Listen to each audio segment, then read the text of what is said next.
Welcome to the podcast, The Right Side of the Rivers. This is the official podcast of the City of Pittsburgh Republican Committee. And my name's Todd McCollum. I am the chairman of the committee. And as always, I am joined by the vice chairman, Russell. Good evening, everybody. It's great to be with you again, once again. This is the best podcast you haven't heard of yet. And it's great to be coming to you live again here, our fifth show. Fifth show, third one live.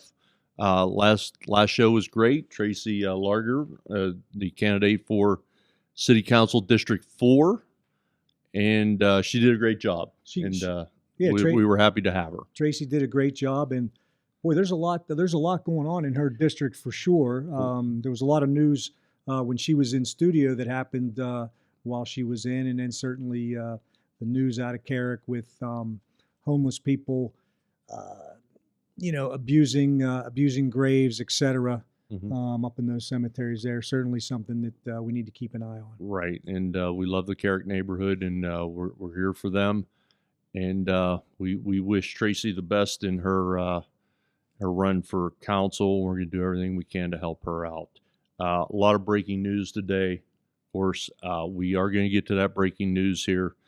Ike the Elephant is here with us, the official mascot. We like to have some fun with this space here today, but today for conservatives is not a very fun day at all. So let's get right to our special guest. Have a special guest. I was really excited about today until the news came up. Not that I'm still not excited because we're in my wheelhouse, but Russell, why don't you introduce Brian? Sure.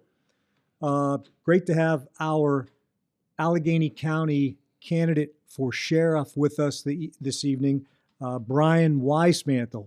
Welcome in, Brian. Thanks, Todd. Thanks, Russell. Yeah. Good to be here. I'm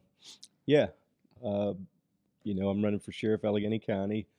Looking forward to November 4th here, and just beating the pavement and doing what we do till we get to that point. It's coming fast. It's crunch time. So Brian, go ahead and tell everybody about yourself here. I know I'm excited to hear all about it. Sure. Yeah. Like we said, my name is Brian Weismantle. I am born and raised in the city of Pittsburgh, still reside there. Been there my whole life, obviously. And I'm retired from Pittsburgh Police after 25 years, 18 and a half I did in the homicide division. And then currently I have my PI business, which I've been doing for about 10 years now. And also retired this month from the military after 33 years. Actually joined the military at 17. That began my public service. And I'm looking to continue that on with running for the sheriff's office here. All right, sounds great. You have some other ventures too. I understand that sort of relate to the sheriff's department. You're a property owner, and if I recall correctly. Correct. Yes. Yeah.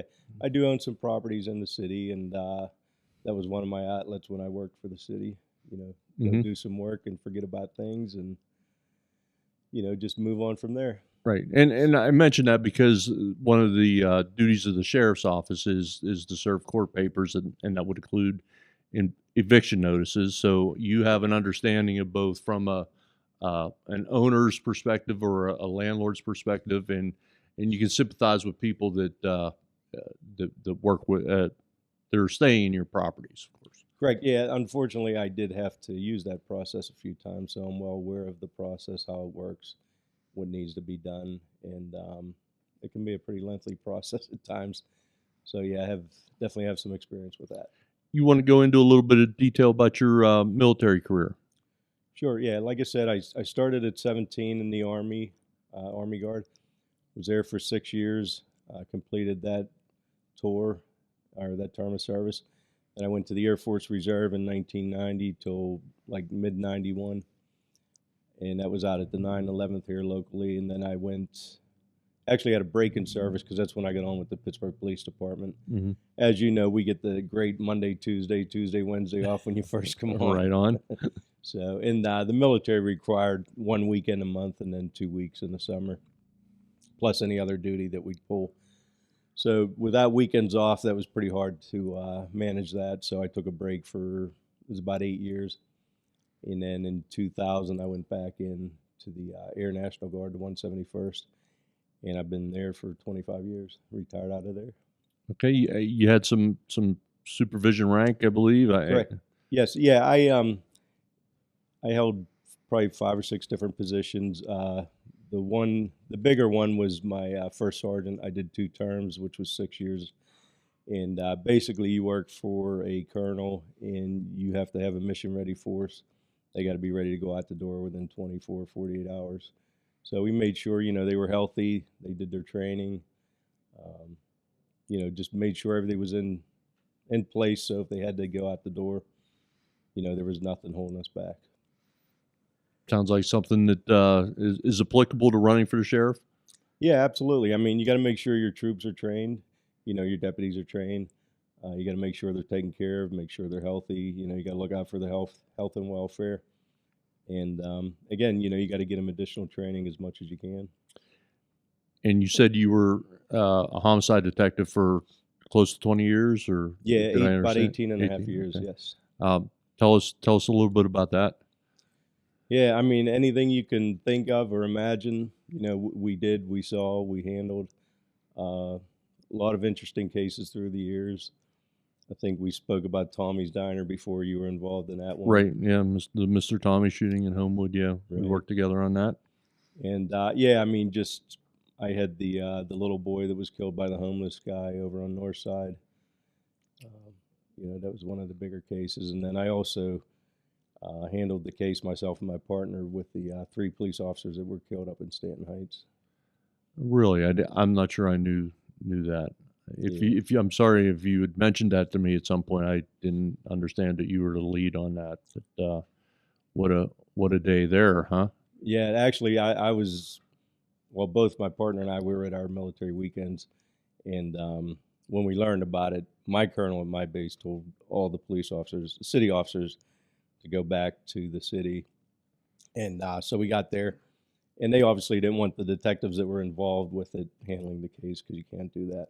So Dale and I was selected to do that, and we handled the case from the scene through the court system. Okay, very good. So you go ahead. I'm sorry if I'm. No, Brian, obviously you've got a very strong background in law enforcement. Just want to know a little bit more about what brought you to the Allegheny County Sheriff's race, and sort of what prompted you to get into this. Yeah, I kind of did it, I don't want to say last minute, but like in February, I realized it was, it was the year for the election, for the sheriff's election. So I decided I was going to jump in after I was made aware of some issues at the office. And I said, you know what, I can handle it. I can make it right. And so then came the petition signings. Oh, yeah. in the beautiful February weather. Yes.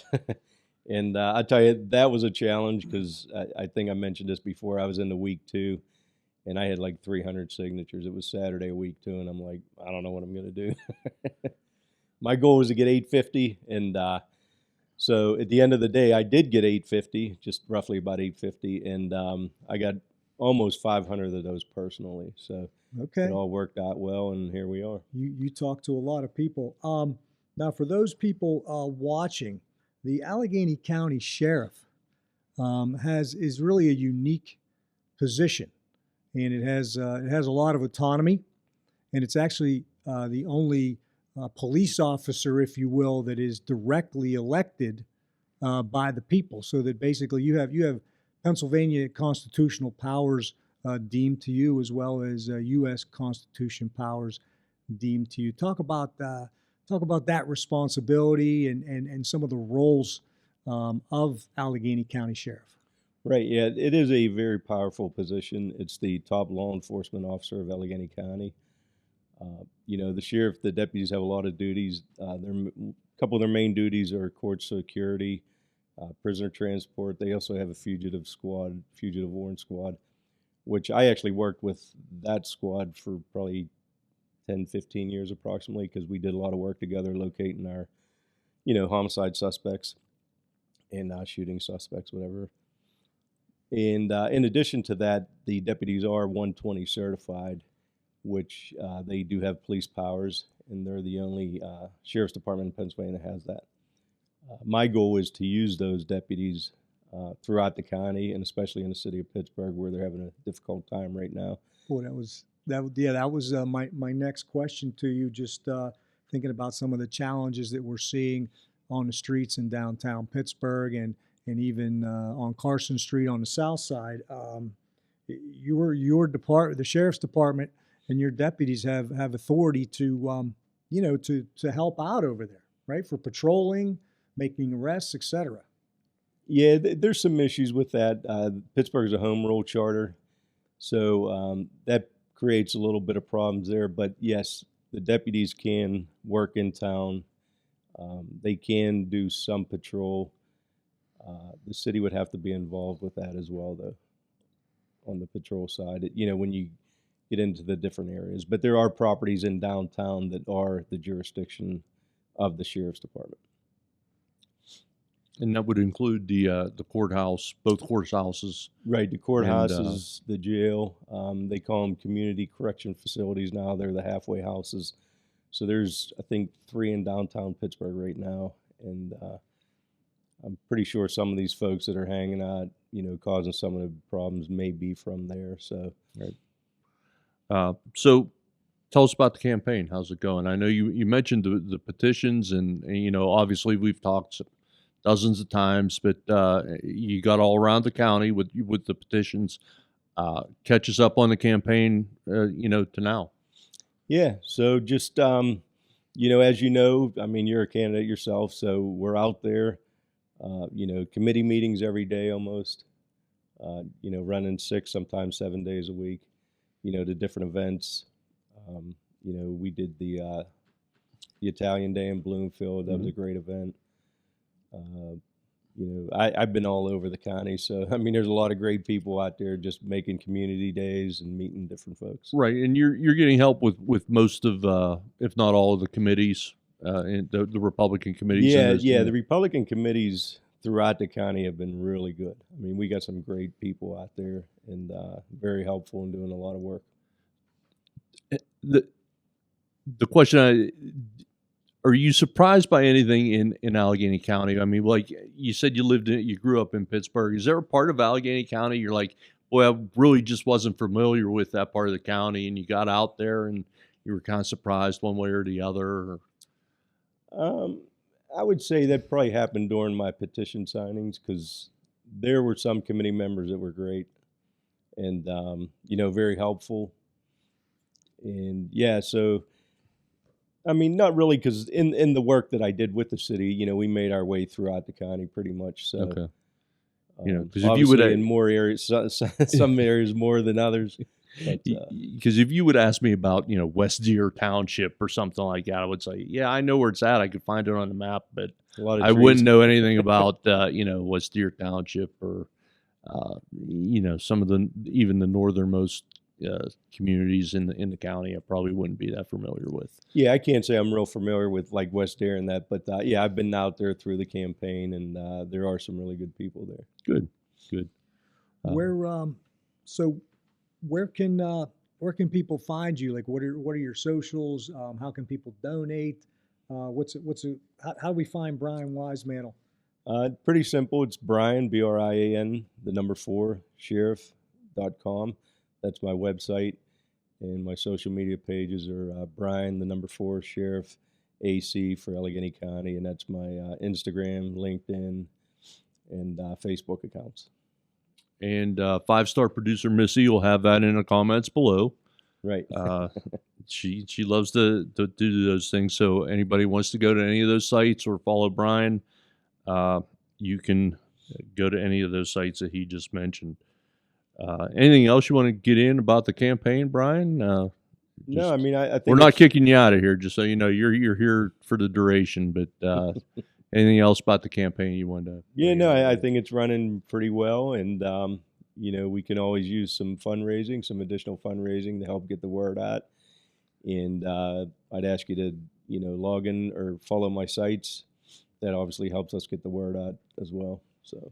How about some endorsements? You got some endorsements to share with us? Yeah, I do. I have the Gun Owners of America endorsement, which I think is very important. I scored 100% on their survey, their questionnaire. And there's another one or two that I'm working on now. I have to complete their surveys. And with respect to gun owner rights, the sheriff plays an important role to protect the rights of the voters here in the Commonwealth of Pennsylvania, right? Absolutely, yes. Our Second Amendment, yes. Fully in support of that, 100%. All right, Brian, there may be some other things policy related that we can tie into here in a little bit, but we do have breaking news today. For those of you that aren't aware, I think most in the conservative circles are, Charlie Kirk, conservative speaker with Turning Point Action, was shot and killed today. That's putting it mildly. It would seem to be that he was assassinated. So there's a lot going on. A lot of it's still breaking as of right now. There's not a shooter in custody when we came on, but on behalf of this podcast and the City of Pittsburgh Republican Committee, I would like to offer up my thoughts and prayers to the Kirk family and Turning Point Action and all the friends that we have through Turning Point Action that include our friend Noah Formica, our good friend Scott Pressler, J.D. Longo, Barbie Ringler, I'm sorry, with the Healthy Americans Coalition, part of that, which is part of Turning Point Action, and friend of the committee, Selena Zito. I believe she was on the radio talking about. Yeah, Selena. Selena has an ex post out that I just wanted to take a minute to read. This is from Selena Zito. Charlie was a friend. He loved Jesus. He loved God. He loved his country. He loved his family. He believed and practiced the aspirational power that all held and was notable for his curiosity to debate people who held different worldviews. Hug your family, hold your friends tight. Evil walks among us. And that was, Charlie is without a doubt one of the most influential intellectual leaders that we have on the right, and this really looks like an assassination, a horrific event. He was a young guy, obviously, small children, beautiful wife, and I do think that I've heard that the flags at the White House are at half staff. Yes, I saw that prior to. Just unthinkable. Unthinkable news. I mean, he's been all over the country, and like Selena said, he brought he would go to college campuses and engage with people who didn't necessarily agree or have the same train of thought as him, but at least he would go there and have a dialogue with folks, especially on college campuses. And that's exactly the kind of thing that I think we need as a society. We need to be able to debate each other in sort of a friendly and open discussions. And it's just a real shame that this horrific event happened to Charlie and his family. Right. I'm going to try and make it so nobody has to push any mute buttons over there. But I am kind of hacked off, obviously. This is an attack on conservatism, and we have to. There's a lot of assumption going on here right now, but we're taking things at face value for what they are. More importantly, it's an attack on our conservative youth, because that's who he connected with most. And there's a part of me that wonders, is this an attempt to stymie any youth conservative movement that's going on, some that were swinging towards conservatism and President Trump. Brian, we went a few minutes here without bringing you in, but let's bring you in, a retired homicide detective with tons of experience, and like you said, you've seen a lot. Your initial reaction here, I guess, is what I'm looking for. Yeah, initially, just horrific. I mean, here's a guy just out there trying to do good things, and they want to eliminate him, and that's what they did. Totally unfortunate, but I think the term turning point is going to be a true turning point now, because I think people are going to get behind this organization and push a lot harder, and I hope they do that. Put your investigator cap on right now. What are you thinking about? Yeah, I know initially they said there was a suspect. I had the opportunity just to view it one time, and just my opinion from viewing it and hearing the gunshot, I would say it came from a distance. My thoughts are it was probably a rifle, but that's just based on my experience. So I'm not sure it's going to be someone in the crowd, locally there. Right. How would you see the investigation moving forward? Well, it's going to be tough. I would like to believe there's tons of cameras on the campus, which are going to be very important. I mean, with the crowd running every direction, total chaos, it's going to be difficult. It's going to take a lot of time and a lot of investigation. In a situation like this, like Todd had mentioned, I mean, he was on college campuses on a regular basis. He connected with young conservative voters who, that is a trend for the Republicans and conservatives. We are growing that demographic everywhere.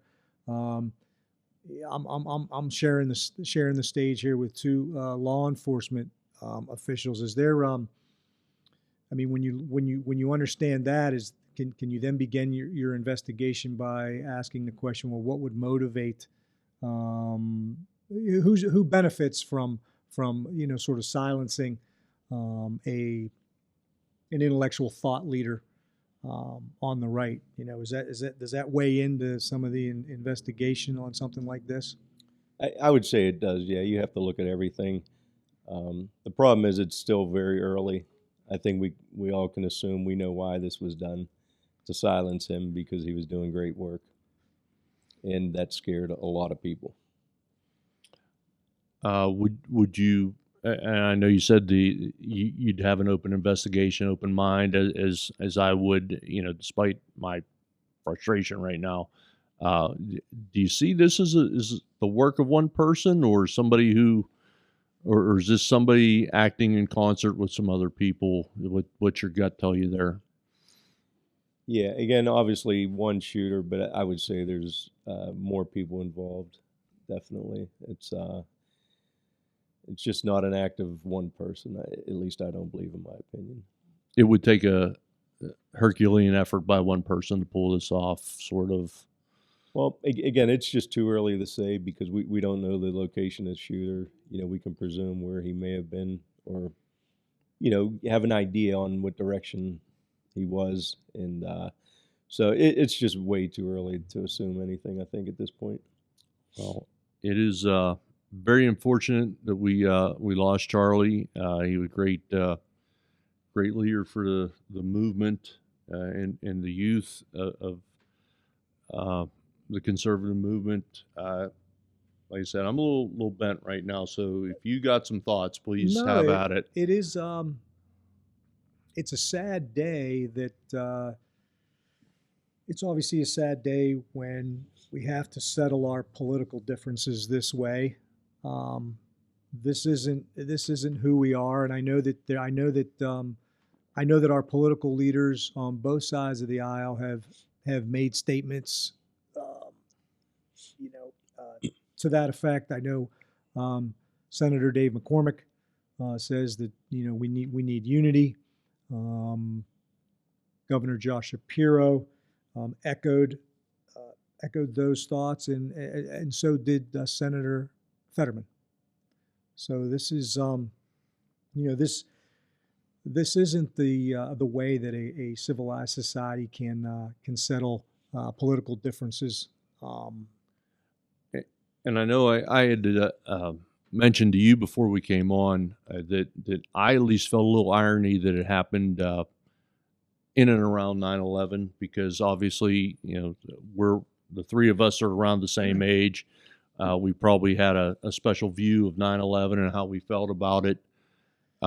I just wonder for younger people who followed Charlie who weren't born when 9/11 happened, you know, this not going to go away probably anytime soon. I just wonder what you thought of if you know. Well, Obviously, certainly. it's a little It's a very loose traumatic, connection to 9/11, but a very traumatic. it weighs on me.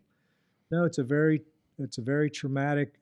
Basically, I mean, we're talking about a televised assassination here of an intellectual thought leader on the right. So that's just a terrible, terrible circumstance, and obviously 9/11. Everyone, as we're on the eve of our, I believe, 24th anniversary here, everybody knows where they were when the first plane hit that tower on 9/11. Yeah, this kind of burns an imprint, if you will. Yeah, certain into events, certain world events do stand out, and you know, for us that are deeply involved in politics, you know, this one strikes. Brian, we mentioned 9/11, and you had a long history of service. You have any thoughts on your recollection of 9/11 or? Yeah, like everyone else, I mean, it's burned into the mind. I mean, I could tell you exactly where I was and what I did. I probably couldn't tell you what I ate for dinner last week, but you know, that's something that 24 years ago tomorrow, and I can tell you exactly where I was and what happened. So, And there are people that are driving now that weren't born on 9/11. It's kind of bizarre how fast time flies when you think of it. So let's try and maintain a good 9/12 thought Yeah, today with absolutely. Charlie Kirk, and let's honor him and his devotion to free speech and open dialogue, and let's continue the. Let's not be intimidated. I mean, I think for those of us that are involved in politics, it kind of does give you pause. For sure. How many times have we knocked on somebody's door and asked them, you know, they'd be willing to put a yard sign out, and they you know, looked at us with petrified Yeah, look in their eyes and say, "No way," you know. I don't want to They get out. have the, you know, my neighbors have this sign, that sign, or the other thing, or I don't want to rock through my window, or my tires flattened, and it's a sad state of affairs that people have to worry about these type of things by just exercising their, uh, you know, freedom to place a sign in their yard. Yard signs available by Brian Weismantle, and yeah, very true. go to the website to get Brian's yard signs. Go ahead, Brian. I'm sorry. Yeah, no, it's very true. I mean, people, you know, it's pretty sad in this day and age. You can't put a yard sign in your yard because you're afraid someone's going to do something to you or your property. But that's where we are, and it's truly unfortunate. Well, let's. Why don't we get into some topics here? Sure. You want Let's- to? Why Well, don't you I'll kick tell you it what. off? Kick Let's. it off. I know that five-star producer Missy has given us some things to talk about. Did you see that Allegheny County jail meeting from? I did. You know, that's part of my prep project is to follow the jail board. Brian, as the sheriff, you'd be sitting on the jail board. Something came up last Thursday in the meeting where, you know, there was a dust up between the members of the board. One person who has a history of you know, disrespecting and disrupting the meeting a little bit. You know, did her thing. She's been poking at Judge DeLucente for a while now, and I guess it came to a head the other day. You saw the video, right? Or Yes, you're yes. familiar. Yeah, I'm with what we're familiar talking- with what occurred. And I could say that was one of the very few meetings that Kraus attended. And he was in attendance and did absolutely nothing, which to me was just kind of unbelievable. I mean, you're supposed to be a law enforcement agent, you know, the representative there, and should have been involved with that. and the person that is responsible for this outburst, when we talk about assassinations and assassination attempts, she had a very heartless tweet when President Trump was almost killed in Butler, and we did lose Corey Comparator that day. Bethany Hallam tweeted when that all happened that it looks like crime is on the rise in Butler County. So this is, these are some of the people on the left that are radical. I'm just going to say it.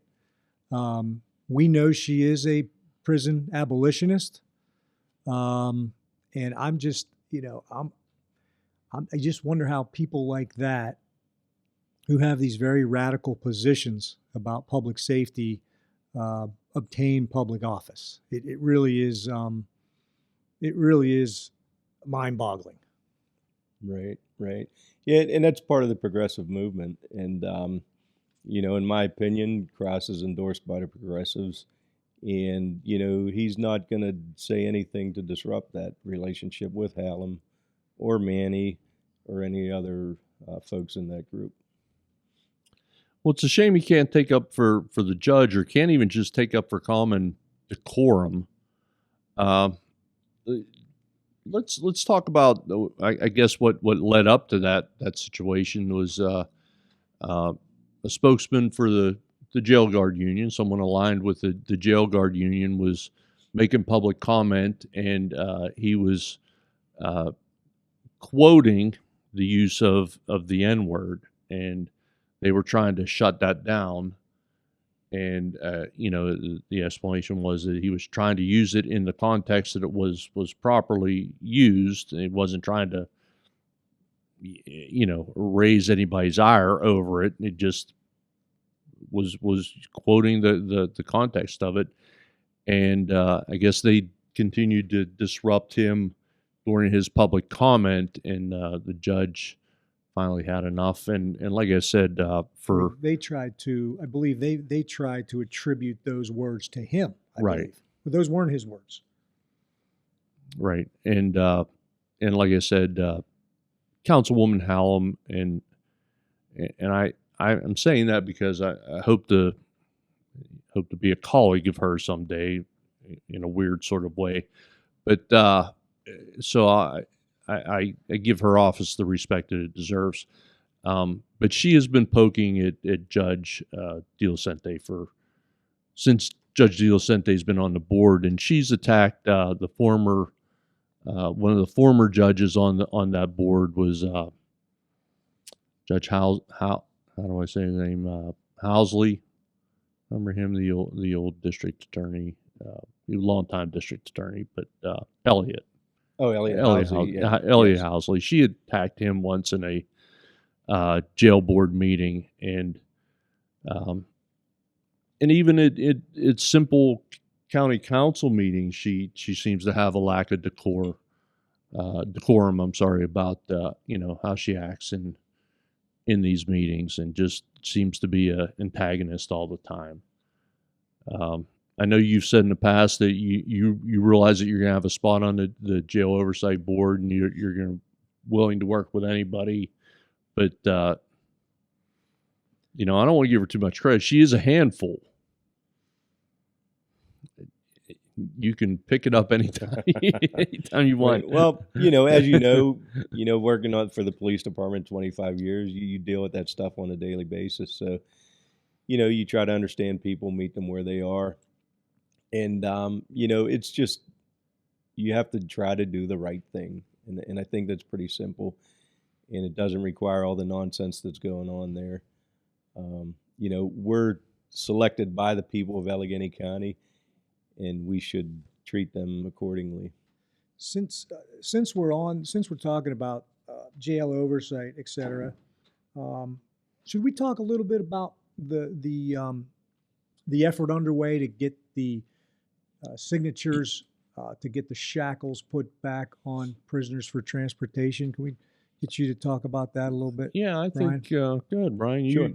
Yeah, I assisted Brian Englert, and I think Todd did some work as well with getting signatures, and I got him, I think, roughly about 200 signatures, and so yeah, I was very helpful in that. I mean, you know, the guards, they're prisoners, okay, like it or not, that's what they are, and you know, when we transport them, when they're transported, when they're being treated, they still have to be in custody, and leg shackles are very important, and they should be in use, and we need to get that back. And when I'm elected sheriff, that's one of the things I'm going to be working on very hard. So Can you So back let's- it up a little yeah, bit? I mean, back it up and let us know why shackles aren't on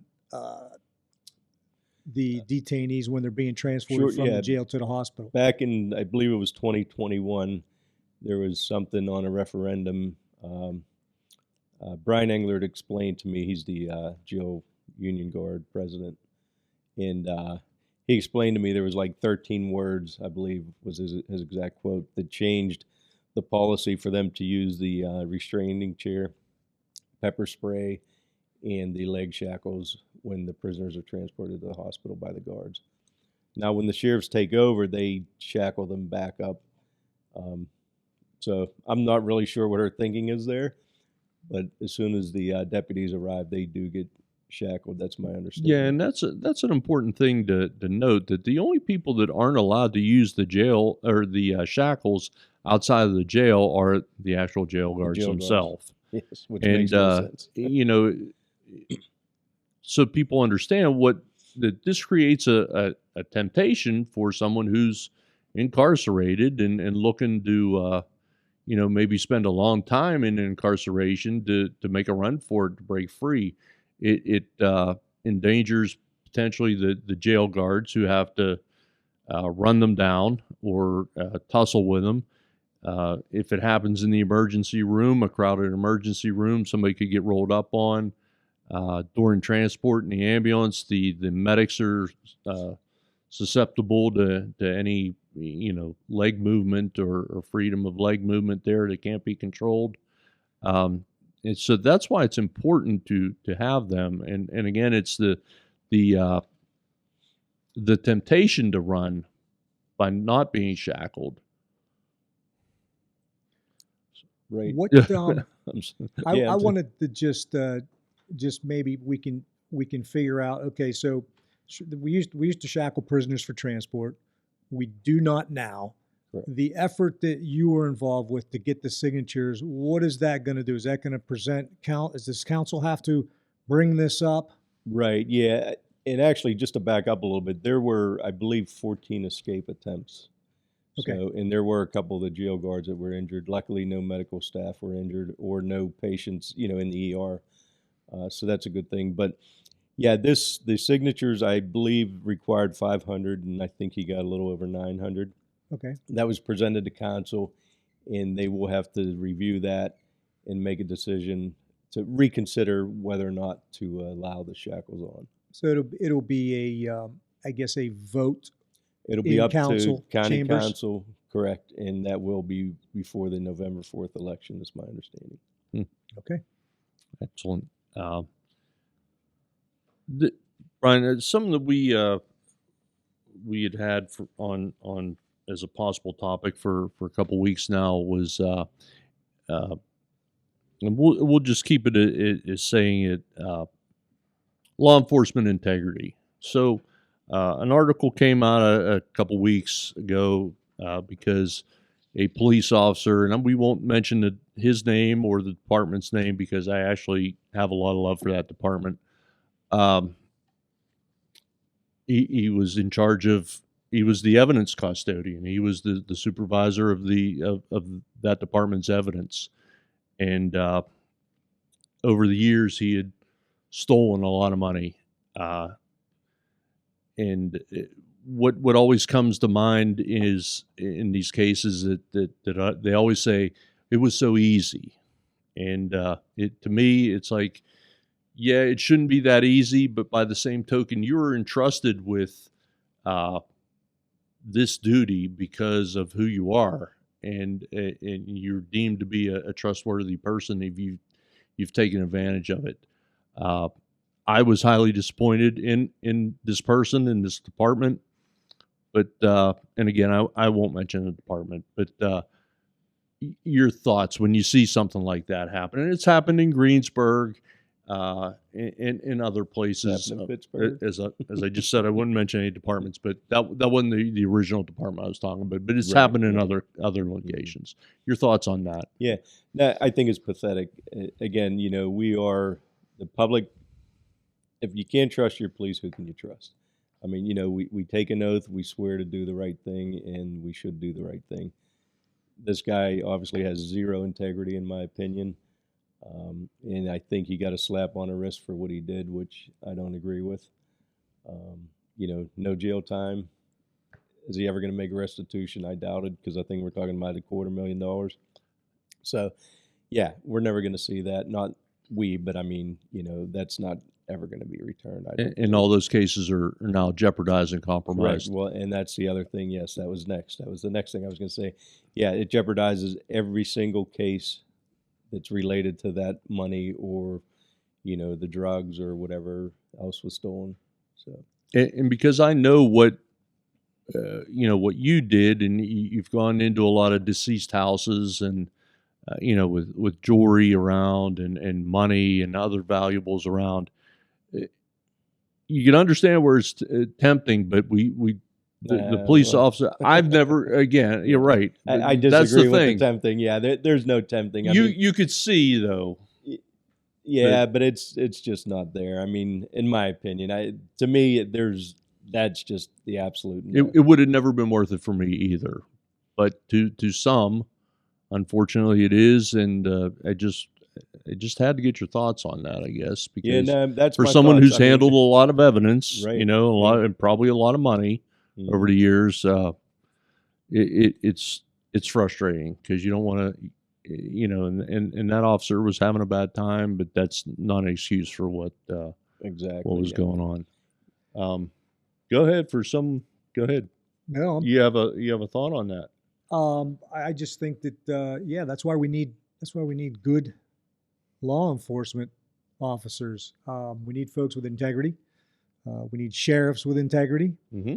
We need Republicans on county council with integrity. We need Republicans on city council with integrity. What we need is folks that are doing the job, because they're serving the public. That's what we need, whether you're on city council, county council, or sheriff. Your job ultimately is service, and you have a job to do to Right. keep the public safe. Was there anything else that you wanted to get in? You wanted to talk think about? I know that's been bugging me for a little bit, but I had No, that's I had ties to that department. our and show then is that's- it was a the show was a fluid show this evening with that just terrible news about Charlie Kirk.